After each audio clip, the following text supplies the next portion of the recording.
오늘 말씀은 우리가 잘 아는 여호수아와 갈렙 이야기입니다.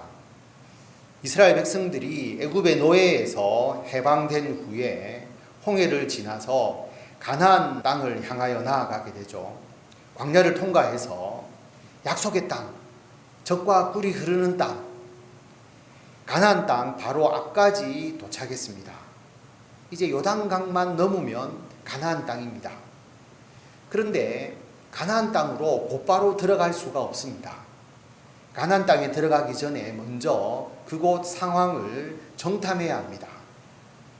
12지파별로 지휘관 한 사람씩 12명을 선발해서 가나안 땅을 정탐했습니다. 여호수아는 에브라임 지파의 대표로서, 갈렙은 유다 지파의 대표로서 정탐에 참여했습니다. 12명의 정탐꾼이 40일 동안 가나안 땅을 정탐한 후에 그 결과를 보고합니다.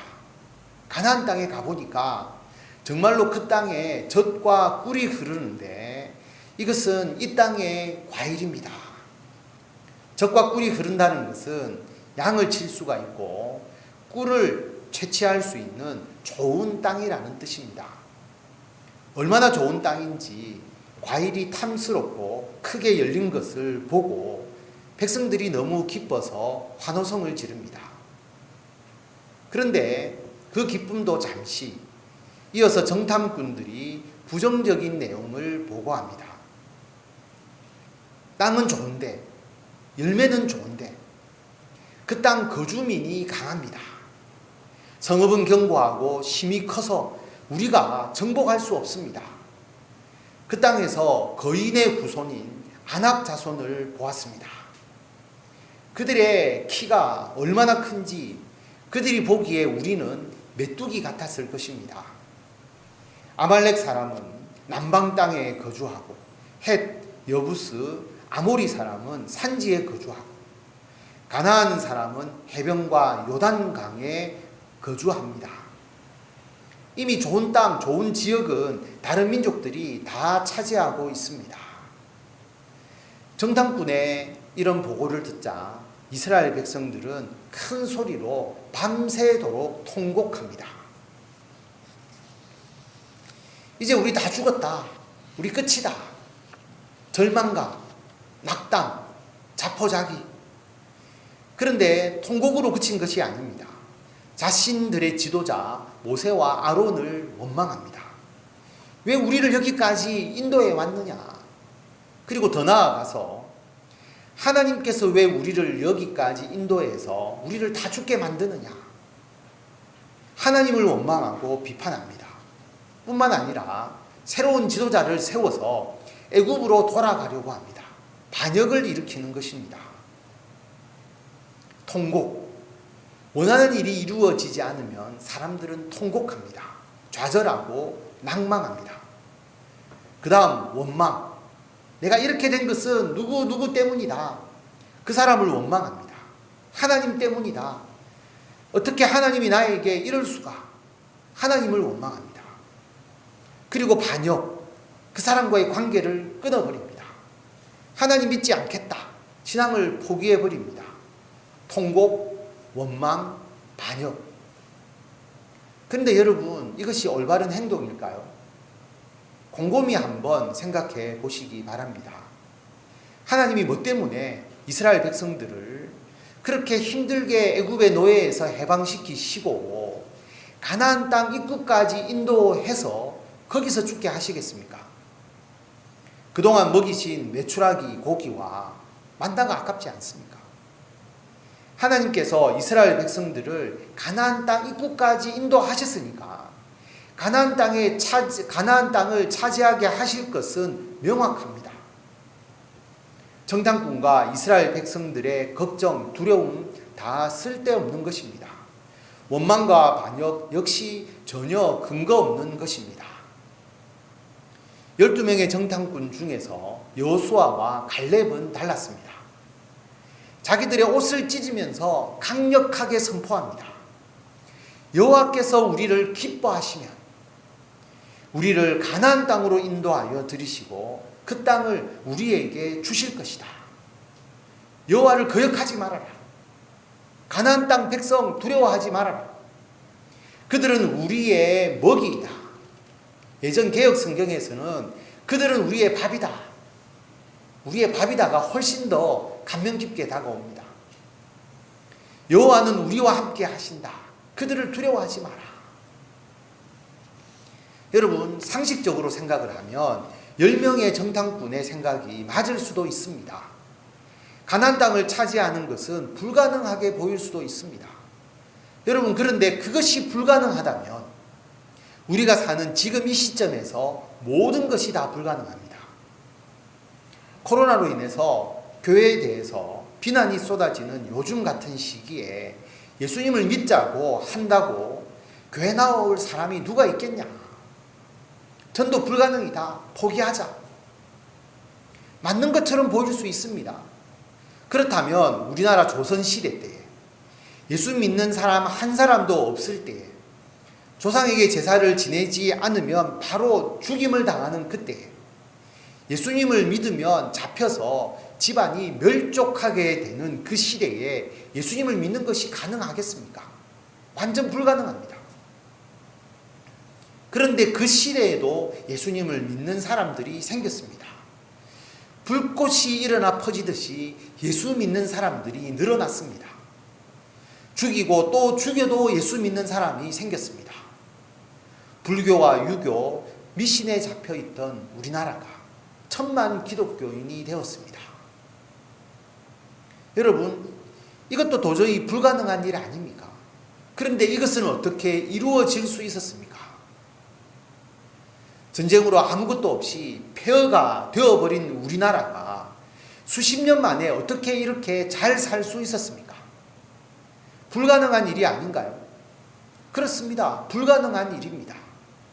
그러나 하나님께서 우리를 기뻐하시고 우리나라를 일으키셔서 전 세계에 복음을 전하는 사명을 감당케 하시려는 계획이 있었기 때문에 경제적으로도 잘 살게 하셨고 신앙적으로도 부흥하게 하셨습니다.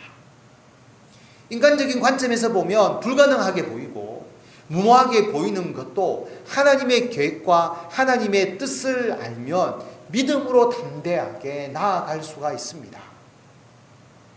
여러분, 여호수아와 갈렙도 10명의 정탐꾼과 똑같이 기골장대한 아낙 자손을 보았습니다. 큰 성읍들, 많은 가나안의 용사들을 보았습니다. 여호수아와 갈렙이 본 것은 10명의 정탐꾼과 다르지 않았습니다. 똑같았습니다. 그러나 여호수아와 갈렙은 하나님의 계획을 믿었습니다. 하나님께서 이스라엘 백성들을 기쁘게 여기시고 이 가나안 땅에 정착하도록 해서 하나님의 나라 이스라엘을 세우실 것을 믿었습니다. 이것을 위해서 지금까지 하나님께서 우리를 애굽에서 해방시키시고 시내산에서 가르치시고 광야 길을 인도하신 것 아니냐. 하나님의 계획이 그렇게 되어 있다면 하나님께서 그것을 이루실 것이기 때문에 믿고 나아가기만 하면 되는 거 아니냐. 이것이 여호수아와 갈렙의 믿음입니다.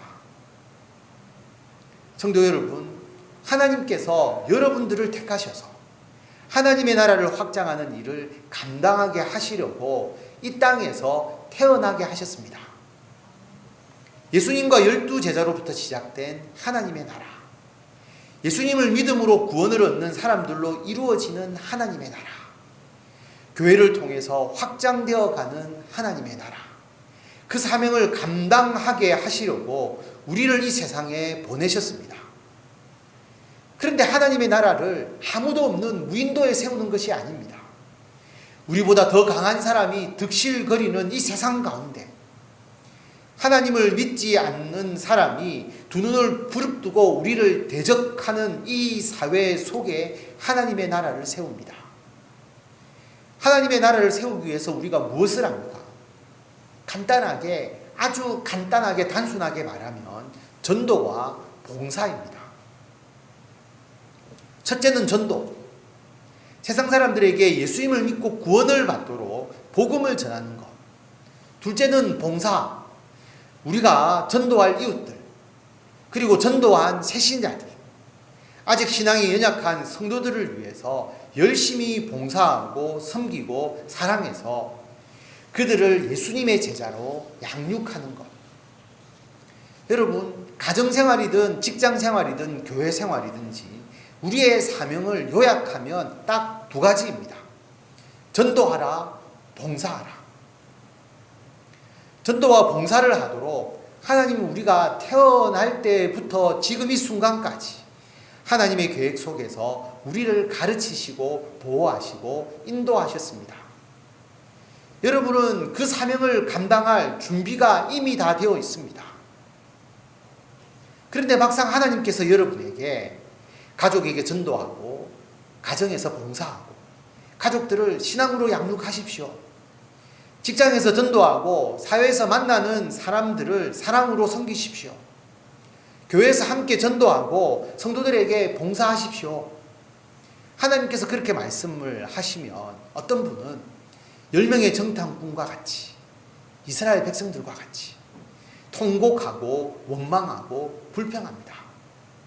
아니 나보고 어쩌라고, 아니 하나님이 우리를 죽이려고 하냐, 저렇게 무지막지한 불신자들에게 어떻게 복음을 전할 수 있느냐, 사회생활을 하면서 종교 이야기는 꺼낼 수도 없는데 우리 가정을 깨뜨리려고 하느냐, 우리 남편은 불교인데 우리 아내는 교회를 싫어하는데 자녀에게 교회 이야기를 하면 자녀가 반항하거나 삐뚤어지는데, 아니 이제 우리를 교회 그만 나오게 하려고 하는 거냐, 사는 것도 바쁜데 교회에서 봉사하라고, 통곡에서 원망으로, 원망에서 반역으로.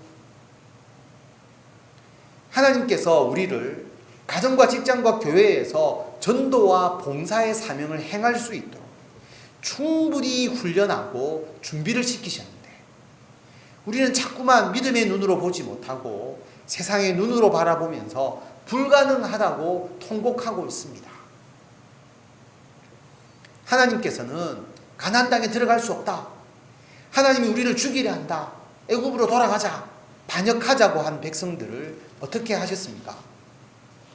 다시 40년, 정확하게 말하면 출애굽에서 가나안 땅 입구까지 오는데 2년이 걸렸으니까 남은 38년, 가나안 땅 정탐 후로는 38년을 더 광야에서 생활하도록 하시면서 처음부터 다시 교육하시고 훈련시키셨습니다. 가나안 땅을 정탐한 40일을 1년으로, 하루를 1년으로 환산해서 40년 동안 재교육시키셨습니다. 하루를 반역했는데 1년을 훈련시키시는 거죠. 하나님의 계산법. 여러분, 우리가 하루를 잘못하면 1년을 돌아가게 됩니다. 반역하던 사람들 중에서 애굽에서 나왔을 때 20살 이상 된 사람들은 여호수아와 갈렙 외에 광야 생활 40년 동안 광야에서 다 죽습니다. 결국은 우리는 가나안 땅에 못 들어간다, 우리가 광야에서 다 죽을 것이다, 불평하고 원망한 사람들, 20살 이상 된 성인들은 아무도 가나안 땅을 차지하지 못했습니다. 그들이 통곡하던 대로, 원망하던 대로, 반역하던 대로, 그들이 생각한 대로, 그들이 말한 대로 그들의 최후가 이루어져 버렸습니다. 단 여호수아와 갈렙만이 자신들이 믿은 대로, 자신들이 말한 대로 젖과 꿀이 흐르는 땅 가나안 땅으로 들어가게 됩니다. 객관적 사실과 주관적인 판단이 있습니다. 가나안 땅에 아낙 자손이 있는 것, 그들의 키와 몸집이 크다는 것, 성읍은 크고 과일은 풍성하게 나는 좋은 땅이라는 것, 객관적인 사실입니다. 모든 사람들이 똑같이 봅니다. 아낙 자손을 이길 수 없다는 것, 큰 성읍을 차지할 수 없다는 것, 이것은 주관적인 판단입니다. 사람마다 다르게 판단할 수 있습니다. 정탐꾼 10명과 갈렙과 여호수아의 생각이 달랐습니다. 갈렙과 여호수아처럼 하나님께서 택한 백성들을 기뻐하셔서 이스라엘 백성들을 통해서 가나안 땅에 이스라엘 나라를 세우시려는 뜻을 알고 믿으면 안악 자손도 이기고 큰 성읍도 차지할 수 있다고 생각하고 그렇게 행동하게 됩니다.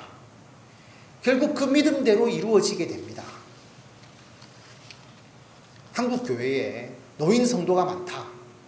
객관적 사실입니다. 노인이 많으므로 희망이 없다. 주관적 판단입니다. 하나님이 한국 교회를 기뻐하지 아니하시고 더 이상 사용하지 않으신다면 희망이 없는 것 맞습니다. 그러나 하나님께서는 지금도 한국 교회를, 앞으로도 한국 교회를 선교의 도구로 활용하시기 때문에 한국 교회는 희망이 있습니다. 우리가 중3 때에 고등학교 입학을 위해서 연합고사라는 것을 쳤습니다. 지금도 치는지 모르겠는데 중3 때 제 반에 공부는 전혀 하지 않고 좀 놀러다니는 건들건들거리는 반 친구가 있었는데 시험 당일날 고사장에 가보니까 그 친구가 일찍 나와 있는 겁니다. 저도 일찍 간 편이었는데 더 일찍 나와 있었어요. 근데 그 친구 눈이 빨갛습니다. 왜 너 눈이 빨갛느냐 물어보니까 어젯밤에 잠 한숨 자지 않고 밤새도록 시험 공부했다는 것입니다. 평소에는 전혀 공부하지 않는 친구였는데 막상 시험을 치려고 하니까 걱정이 되어서 하루 전날 밤새하면서 공부를 한 겁니다. 나이가 들면 하나님 만날 시간이 점점 다가옵니다. 하나님 없다고 큰 소리 치면서 맘대로 살았는데 막상 하나님 앞에 설 수도 있다고 생각이 드니까 당연히 교회에 관심을 가지게 됩니다. 죽고 난 이후에 끝이 아니라 다음 세상이 있다면 그 생각을 하게 되니까 영생에 대해서 고민을 하게 됩니다. 공부도 벼락치기를 하는데 신앙도 안 되면 벼락치기라도 해야 합니다. 노인분들은 특별히 열심히 교회에 나오셔야 하고 그리고 예수님을 믿으셔야 합니다. 한평생 삶의 모든 것이 이제 남은 생애에 의해서 결정이 됩니다. 하루의 선택과 행동이 1년이 아니라 영원을 결정하게 됩니다. 할아버지 할머니가 교회에 중요한 것은 아들, 딸뿐만 아니라 손자와 손녀를 전도할 수가 있습니다. 그리고 노인분들은 은퇴하셨기 때문에 시간이 많습니다. 귀한 일꾼입니다. 성경을 읽고 기도하고 봉사하기가 젊은 사람들보다 훨씬 더 낫습니다. 제가 처음 이 교회에 부임했을 때 우리 교회 초기에 핵심 일꾼이 70대 중반 권사님이셨습니다. 그분들의 헌신이 우리 교회의 성장의 밑거름이었습니다. 코로나로 인해서 한국 교회가 욕에 욕을 얻어먹고 있습니다. 객관적 사실입니다. 그러므로 교회가 문 닫을 것이다, 쇠퇴할 것이다, 주관적 판단입니다. 한국 교회를 누가 이끌고 가십니까? 한국 교회를 하나님께서 이끌고 계시다는 믿음의 눈으로 보면 이 위기가 오히려 한국 교회가 거듭나는 계기가 될 수가 있습니다. 지금까지 한국 교회는 교회 안에만 머물러 있었습니다. 교회에서 뭘 하는지 세상 사람들도 몰랐고 교회도 세상 사람들의 시선에 크게 신경 쓰지 않았습니다. 오른손이 하는 일을 왼손이 모르게 그렇게 해왔습니다. 그런데 코로나19 바이러스를 통해서 한국 교회가 세상 속에 있음을 비로소 알게 되었습니다. 교회가 하는 일이 세상 사람들에게 영향을 주는 것임을 알게 되었습니다. 3주 동안 우리 교회 예배 드리기 전에 공무원과 경찰이 찾아와서 교회가 예배 드린지에 대해서 매주 조사를 할 정도로 이렇게 많은 사람들이 우리 교회 예배에 대해서, 한국 교회 예배에 대해서 관심을 가지고 있습니다. 관심 받는 교회가 되었죠. 모든 공무원들이 아마도 이제 교회 한 번 안 가본 사람이 없을 정도로 교회를 다 방문해 봤을 것입니다. 교회에서 하는 발언 하나하나가 세상의 뉴스가 됩니다. 그러면 앞으로 어떻게 하겠습니까? 교회가 세상을 바라보고 세상의 눈을 의식하고 세상의 빛과 소금으로서 역할을 감당해야 합니다. 그 빛은 예수님께로부터 오는 빛이죠. 우리가 반사해서 다시 세상을 비추는 것입니다. 우리가 예수님을 따라서 말씀대로 행하는 우리의 행동이 빛입니다. 소금은 예수 믿는 사람으로서의 정체성을 말합니다. 우리가 세상과 다른 맛을 가지는 사람들이죠. 그 소금을 음식에 집어 넣어야 하고 소금이 맛을 잃으면 아무 쓸모없이 밟힐 뿐이라는 것을 우리가 깨닫게 되었습니다. 이제야 교회와 성도가 세상의 빛과 소금이를 모든 사람들이 실감하게 되었습니다. 앞으로 한국교회는 지금보다 훨씬 더 세상을 의식하면서 세상을 위해서 섬기고 봉사하는 방향으로 변화될 것입니다. 어릴 때 교회 다녀본 사람이 장성에서도 교회에 나옵니다. 지금 교회에 처음 나오시는 성인분들을 만나서 이야기를 해보면 대부분은 크리스마스 때 과자 먹으려고 어릴 때 교회에 한 번씩 다녀본 분들입니다. 그 기억을 가지고 장성에서 교회에 나옵니다. 우리 교회 중고등부 수련회 때에 지금 청년이지만 창녕이, 고은이 친구들, 우리는 과자가 아니라 삼겹살과 그리고 소고기를 숯불로 구워서 바베큐로 대접을 했습니다. 그들이 맛본 고기와 교회 옥상에서의 바베큐 파티가 장성에서 교회에 나오는 계기가 될 것입니다. 할아버지 할머니 손잡고 교회에 나왔던 그 손자 손녀가 장성에서 하나님의 훌륭한 일꾼이 될 것입니다. 코로나로 인해서 모든 국민들이 어려움을 겪고 있습니다. 자영업 하시는 분들 매우 힘드실 것입니다. 극심한 위기 상황입니다. 그런데 그 가운데서도 우리 사회가 변화되어 가고 있습니다. 밖에서 대면 모임이 줄어드니까 가족들과 함께 있는 시간이 많아집니다. 집에서 같이 식사하는 시간이 많아졌습니다. 자녀들도 재택 수업하고 부모들도 재택 근무를 하고 집과 가정의 중요성이 어느 때보다 더 중요하게 되었습니다. 정말로 우리가 가정을 신앙으로 이끌 절호의 기회입니다. 직장의 문화도 바뀌었습니다. 출장이 줄어들고 해외 출장은 아예 거의 자취를 감추었습니다. 수출하는 대기업 다니는 친구들에게 너희들 수출하는데 해외 출장 못 가면 어떻게 하냐? 그 친구 말이 출장을 못 가면 못 가는 대로 안 되면 안 되는 대로 또 이루어져 가는 것이 일이다. 그렇게 말하더라고요. 그렇다면 지금까지 우리의 직장 생활에서 관습과 습관에 의해서 지속되어 왔던 불필요한 요소들이 참 많았다라고 하는 것입니다. 그러한 요소들이 하나씩 제거되니까 오히려 직장 생활이 더 효율적이 되고 더 심플해졌습니다. 다른 여유 시간들이 더 많이 생기게 되었습니다.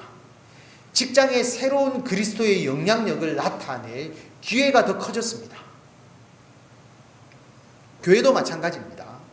코로나로 인해서 교회에 새로운 영역, 새로운 영토, 새로운 지역, 더 큰 영향력을 나타내도록 기회를 주셨다고 제가 지난주에 말씀을 전했습니다.